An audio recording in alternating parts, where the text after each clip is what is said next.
ಯಾಕೆ what is the SPC MI room why in Gulbarga going to be established? ಈ ಸಂಸ್ಥೆಯವರು ಬಹಳ ಉತ್ತಮವಾದ ಕೆಲಸ ಮಾಡ್ತಾ ಇದ್ದಾರೆ. ಗ್ರಾಮಾಂತರ ಪ್ರದೇಶದಲ್ಲಿ ಒಳ್ಳೆಯ ಮೆಡಿಕಲ್ ಸೌಲಭ್ಯಗಳು ಇಲ್ಲದಂಥ ಜಾಗದಲ್ಲಿ ಜನರಿಗೆ ಅಂಥ ಸೌಲಭ್ಯಗಳನ್ನು ಕೊಡುವಂಥ ಪ್ರಯತ್ನ ಮಾಡ್ತಾ ಇದ್ದಾರೆ. ಅದರಿಂದ ಗ್ರಾಮಾಂತರ ಪ್ರದೇಶದಲ್ಲಿರುವಂಥ ಜನರಿಗೆ ಒಂದು ಆರೋಗ್ಯದ ಬಗ್ಗೆ ಚಿಂತನೆ ಕಮ್ಮಿ ಆಗ್ತದೆ ಅನ್ನೋದು ನನ್ನ ಅನಿಸಿಕೆ. ಈ ಒಂದು ಪ್ರಯತ್ನಕ್ಕೆ ನಾನು ಈ ಸಂಸ್ಥೆಯನ್ನು ಅಭಿನಂದಿಸ್ತಾ ಇದ್ದೀನಿ. ಗೌರವಾನ್ವಿತ ನ್ಯಾಯಾಧೀಶರು, ಈಗ ನಮ್ಮದು SPC ಮತ್ತು ರಿಡ್ಸೋ ಮಿಷನ್ ಈ ಕಾರ್ಯಕ್ರಮ ಕಲಬುರಗಿ ಗ್ರಾಮೀಣ ಭಾಗದಲ್ಲಿ ಹಮ್ಮಿಕೊಂಡಿದೆ. ತಮ್ಮ ಅನಿಸಿಕೆ? ನನ್ನ ಅನಿಸಿಕೆಯಲ್ಲಿ ಇದು ಭಾಳ ಉತ್ತಮವಾದ ಕೆಲಸ. ಒಂದು ಶಾಲಾ ಮಕ್ಕಳಲ್ಲಿ ಅವರ ಆರೋಗ್ಯದ ಬಗ್ಗೆ ಕಾಳಜಿ ಇಟ್ಕೊಂಡು ಅವರನ್ನು ಕರೆಸಿ ಅವರ ಆರೋಗ್ಯವನ್ನು ನೋಡಿ ಅದಕ್ಕೆ ಬೇಕಾದ ಚಿಕಿತ್ಸೆ ಮತ್ತು ಸಲಹೆಗಳನ್ನು ಕೊಡುವ ಪ್ರಯತ್ನ ನಡೀತಾ ಇದೆ. ಇದು ಒಂದು ಮಾನವೀಯತೆಯ ವಿಚಾರ ಅಂತ ನಾನು ತಿಳ್ಕೊಂಡಿದ್ದೇನೆ. ಅದಕ್ಕಾಗಿ ನಾನು ಅವರನ್ನು ಅಭಿನಂದಿಸ್ತಾ ಇದ್ದೇನೆ. ಎರಡನೇದಾಗಿ ವಯಸ್ಸಾದವರಿಗೆ ಮನೆಯಲ್ಲಿ ಇದ್ದು ಚಿಕಿತ್ಸೆ ಪಡೆಯೋಕ್ಕೆ ಸಾಧ್ಯವಿಲ್ಲದವರಿಗೆ ಅವರು ಆ ಸೌಲಭ್ಯಗಳನ್ನು ತಮ್ಮದೇ ಆದ ರೀತಿಯಲ್ಲಿ ಕೊಡ್ತಾ ಇದ್ದಾರೆ. ಯಾವುದೇ ಒಂದು ಆರ್ಥಿಕ ಲಾಭಕ್ಕಾಗಿ ಅಲ್ಲ. ಅದರಿಂದ ಕೂಡ ಈ ಗ್ರಾಮಾಂತರದ ಪ್ರದೇಶ ಜನರಿಗೆ ಇಷ್ಟರವರೆಗೆ ಇಲ್ಲದಂಥ ಸೌಲಭ್ಯಗಳನ್ನು ಅವರು ಇವಾಗ ತಲುಪಿಸ್ತಾ ಇದ್ದಾರೆ. ಅದಕ್ಕೂ ಕೂಡ ನಾನು ಅವರನ್ನು ಅಭಿನಂದಿಸ್ತಾ ಇದ್ದೀನಿ. ಈಗಾಗಲೇ ಕಲಬುರಗಿ ಕಲರವ ನಾಡು ಈ ಶೈಕ್ಷಣಿಕವಾಗಿ ಪ್ರಗತಿಯನ್ನು ಸಾಧಿಸ್ತಾ ಇದೆ, ಜೊತೆಗೆ ಆರೋಗ್ಯದಲ್ಲಿ ಸಾಧಿಸ್ತಾ ಇದ್ದಾರೆ. ಈ ಸಂದರ್ಭದಲ್ಲಿ ನಮಗೆ ಇನ್ನೂ ಹೆಚ್ಚೆಚ್ಚು ಜನರನ್ನು ಗ್ರಾಮೀಣದಲ್ಲಿರ್ತಕ್ಕಂಥ ರೈತರಿಗೆ, ಮಕ್ಕಳಿಗೆ, ಶಾಲಾ ಕಾಲೇಜು ಮಕ್ಕಳಿಗೆ ಮತ್ತು ಯುವ ನಾಯಕರಿಗೆ ಆರೋಗ್ಯದ ಬಗ್ಗೆ, ಸುಸ್ಥಿರ ಆರೋಗ್ಯದ ಬಗ್ಗೆ ತಾವೇನು ಹೇಳಿ? ನೋಡಿ, ಅಭಿವೃದ್ಧಿಯಾದ ಜಾಗದಲ್ಲಿ ಮಾತ್ರ ಆರೋಗ್ಯದ ಸೌಲಭ್ಯಗಳು ಇರ್ತವೆ. ಗ್ರಾಮಾಂತರ ಪ್ರದೇಶದಲ್ಲಿ ಅಂಥ ಸೌಲಭ್ಯಗಳು ಇರಲ್ಲ, ಯಾಕೆಂದರೆ ಅದರಿಂದ ಲಾಭ ಇಲ್ಲ. ಅದಕ್ಕಾಗಿ ವೈದ್ಯಕೀಯ ವೃತ್ತಿಯಲ್ಲಿದ್ದವರು ಕೂಡ ಆ ಒಂದು ಪ್ರಯತ್ನಕ್ಕೆ ಕೈ ಹಾಕುವುದಿಲ್ಲ. ಆ ಹಿನ್ನೆಲೆಯಲ್ಲಿ ಈ ಸಂಸ್ಥೆ ಮಾಡಿದಂಥ ಕೆಲಸ, ಎಲ್ಲೆಲ್ಲಿ ಆರೋಗ್ಯದ ಸೌಲಭ್ಯಗಳು ಇಲ್ಲವೋ ಅಲ್ಲಿ ತಮ್ಮದೇ ಆದ ಡಿಸ್ಪೆನ್ಸರಿಗಳನ್ನು ಓಪನ್ ಮಾಡಿ ಮತ್ತು ಅದಕ್ಕೆ ಸೂಕ್ತವಾದಂಥ ವೈದ್ಯರನ್ನು ಕಳಿಸಿ ಆ ಭಾಗದ ಜನರಿಗೆ ಭಾಳ ಸುಲಭದಲ್ಲೇ ವೈದ್ಯಕೀಯ ಸೌಲಭ್ಯ ಸಿಗುವ ಒಂದು ದಾರಿಯನ್ನು ಅವರು ತೋರಿಸ್ಕೊಟ್ಟಿದ್ದಾರೆ. ಇದರಿಂದ ಭಾಳಷ್ಟು ಜನರಿಗೆ ಲಾಭ ಆಗ್ತದೆ.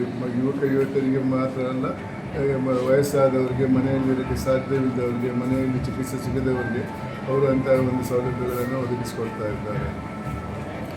ಈ ಹಂತದಲ್ಲಿ ಉತ್ತರ ಕರ್ನಾಟಕದಲ್ಲೇ, ಅದರಲ್ಲೂ ಕಲ್ಯಾಣ ಕರ್ನಾಟಕದ ಹೃದಯ ಭಾಗದ ಕಲಬುರಗಿ ಜಿಲ್ಲೆಯ ಕೆಂದಾಳ ಗ್ರಾಮದಲ್ಲಿ ನಮ್ಮ ಸರ್ಕಾರಿ ಪ್ರೌಢಶಾಲೆಯನ್ನೇ ನಮ್ಮ ರಿಡ್ಸೋ ಮಿಷನ್ ಹಮ್ಮಿಕೊಂಡಿರೋ ಮುಖ್ಯ ಉದ್ದೇಶ ಅಂದರೆ ಈ ಭಾಗದ ಮಕ್ಕಳಿಗೂ ಕೂಡ ಇರುವಂಥ ಕೆಲವು ವೈದ್ಯಕೀಯ ಸಮಸ್ಯೆಗಳಿಗೆ ಪರಿಹಾರ ಸುಲಭವಾಗಿ ಸಿಗ್ತಾ ಇಲ್ಲ.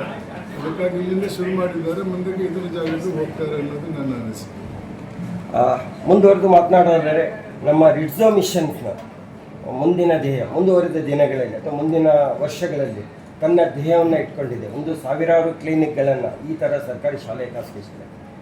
ಸೊ ತಮ್ಮ ಆಶೀರ್ವಾದ ಅಥವಾ ಸಂದೇಶ? ಖಂಡಿತ.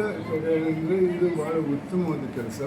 ಇದು ಒಂದು ಹಣಕ್ಕಾಗಿ ಮಾಡುವಂಥ ಕೆಲಸ ಅಲ್ಲ, ಇದು ಮಾನವೀಯತೆಯ ಪ್ರತೀಕವಾಗಿದೆ ಅಂತ ನಾನು ತಿಳ್ಕೊಂಡಿದ್ದೇನೆ. ಆ ಮಾನವೀಯತೆಯ ಹಿನ್ನೆಲೆಯಲ್ಲಿ ಎಲ್ಲೆಲ್ಲಿ ಜನರಿಗೆ ಸುಲಭವಾಗಿ ಈ ಆರೋಗ್ಯದ ಸೌಲಭ್ಯಗಳು ಸಿಗ್ತಾ ಇಲ್ವೋ ಅಂಥ ಜಾಗದಲ್ಲಿ ಅವರು ತಮ್ಮದೇ ಆದ ಸಂಸ್ಥೆಯನ್ನು ಸ್ಥಾಪನೆ ಮಾಡಿ ಅದಕ್ಕೆ ಸೂಕ್ತವಾದ ವೈದ್ಯರನ್ನು ಕಳಿಸಿ ಆ ಭಾಗದ ಜನರಿಗೆ ಸಿಗಬೇಕಾದಂಥ ವೈದ್ಯಕೀಯ ಸೌಲಭ್ಯಗಳನ್ನು ಈ ಸಂಸ್ಥೆಯವರು ಕೊಡ್ತಾ ಇದ್ದಾರೆ. ಅದರಿಂದಾಗಿ ಮುಂದಕ್ಕೆ ಕೂಡ ಅವರು ಇತರ ಜಾಗಗಳಿಗೆ ಹೋಗಬಹುದು ಅನ್ನೋದು ನನ್ನ ವಿಚಾರ. ಈಗಾಗಲೇ ಕಲಬುರಗಿ ಜಿಲ್ಲೆಯ ಅಥವಾ ತಾಲೂಕಿನ 10 ಹಳ್ಳಿಗಳಲ್ಲಿ ಕಂಡಾಳು, ಆಮೇಲೆ ನಮ್ಮ ನದಿ ಸೀನೂರು, ಆಮೇಲೆ ಶರಣಸಿರ್ಸಿ 10 ಹಳ್ಳಿಗಳಲ್ಲಿ ಅವರಿಗೆ ಸೇವೆಯನ್ನು ಕೊಡ್ತಾ ಇದ್ದಾರೆ. ಮುಂದುವರೆದು ಇನ್ನೂ 30ರಿಂದ 40 ಕ್ಲಿನಿಕ್ಗಳನ್ನು ಆರಂಭ ಮಾಡುವ ಯೋಜನೆಯನ್ನು ಹಮ್ಮಿಕೊಂಡಿದ್ದಾರೆ. ಆ ನಿಟ್ಟಿನಲ್ಲಿ ನಮ್ಮ ಕಲ್ಯಾಣ ಕರ್ನಾಟಕದ ಖಂಡಿತವಾಗಿ ಈ ಸಂಸ್ಥೆಯ ಉದ್ದೇಶ ಯಾವುದೇ ಒಂದು ಭಾಗಕ್ಕೆ ಈ ಸೌಲಭ್ಯಗಳನ್ನು ತಲುಪಿಸುವುದಲ್ಲ. ಕಲಬುರಗಿಯ ಎಲ್ಲ ಜಾಗಗಳಿಗೂ ಕೂಡ ಈ ಸೌಲಭ್ಯಗಳು ಸಿಗಬೇಕನ್ನೋದು ಅವರ ವಿಚಾರ. ಇದು ಕಲಬುರಗಿ ಮಾತ್ರ ಅಲ್ಲ, ಮುಂದಕ್ಕೆ ಪಕ್ಕದ ಜಿಲ್ಲೆಯಲ್ಲಿ ಕೂಡ ಶುರು ಆಗ್ಬೋದು ಅನ್ನೋದು ನನ್ನ ವಿಚಾರ. ಹಾಗಾದರೆ ಈಗಾಗಲೇ ಕಲಬುರಗಿ ಕಲ್ಯಾಣ ಕರ್ನಾಟಕ ಐತಿಹಾಸಿಕವಾಗಿ ಭೌಗೋಳಿಕವಾಗಿ ಮತ್ತು ಆಧ್ಯಾತ್ಮಿಕ ಎಲ್ಲಕ್ಕಿಂತ ಹೆಚ್ಚಾಗಿ ಸೌಹಾರ್ದತೆಯ ನಾಡು. ಮುಂದಿನ ದಿನಗಳಲ್ಲಿ ಸುಸ್ಥಿರ ಆರೋಗ್ಯ ಸಮುದಾಯ ನಿರ್ಮಾಣ ಆಗಲಿ ಅನ್ನೋದು ತಮ್ಮ ಆಶಯ. ಖಂಡಿತ. ಅದು ಯಾಕೆಂದರೆ ಸಂವಿಧಾನದಲ್ಲಿ ಆರೋಗ್ಯ ಮತ್ತು ವಿದ್ಯೆ ಅನ್ನೋದು ಸರ್ಕಾರಗಳ ಜವಾಬ್ದಾರಿ.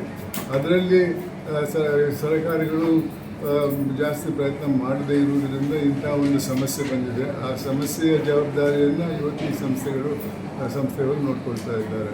ಖಂಡಿತವಾಗಿ ಇದೊಂದು ಉತ್ತಮವಾದ ಕೆಲಸ. ಯಾವುದೇ ಒಂದು ಹಣದ ದುರಾಸೆಯಿಂದ ಅಲ್ಲ, ಜನರ ಸೇವೆಗಾಗಿ ಮಾಡುವಂಥ ಒಂದು ವಿಚಾರ. ಅದಕ್ಕೆ ನಾನು ಹೇಳಿದೆ ಇದು ಮಾನವೀಯತೆಯ ಪ್ರತಿಕಾರ.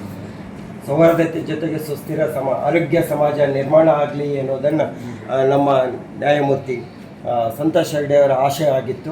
ತಾವು ಸಂದರ್ಶನ ಕೊಟ್ಟಿದ್ದಕ್ಕೆ ಧನ್ಯವಾದಗಳು.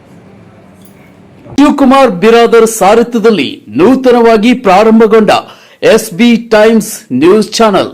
ಈ ಚಾನೆಲ್ ಅನ್ನು ತಾವುಗಳು ಹೆಚ್ಚಿನ ಸಂಖ್ಯೆಯಲ್ಲಿ ವೀಕ್ಷಿಸಿ ಮತ್ತು ಸಬ್ಸ್ಕ್ರೈಬ್ ಆಗಿ ಹಾಗೂ ಹೆಚ್ಚಿನ ಸಂಖ್ಯೆಯಲ್ಲಿ ಶೇರ್ ಮಾಡಿ.